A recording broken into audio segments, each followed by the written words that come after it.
আসসালামু আলাইকুম ও রহমতুল্লাহ। জানা না জানা। প্রশ্ন নম্বর ১। প্রশ্ন: হালাল বা হারাম পশুর রক্ত গায়ে লাগলে তা নিয়ে সালাত হবে কি? উত্তর: যে কোনো হালাল পশুর জবেহকালীন প্রবাহিত রক্ত নাপাক। সূরা আনআম আয়াত নম্বর ১৪৫।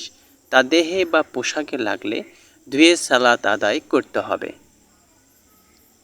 আর মাংসে লেগে থাকা রক্তের ছিটাফোঁটা শরীরে বা কাপড়ে লাগলে নাপাক হবে না। উক্ত পোশাক পরিধান করে সালাত আদায়ে কোনো দোষ নেই। ফতোয়া নুরুন আলা দারব।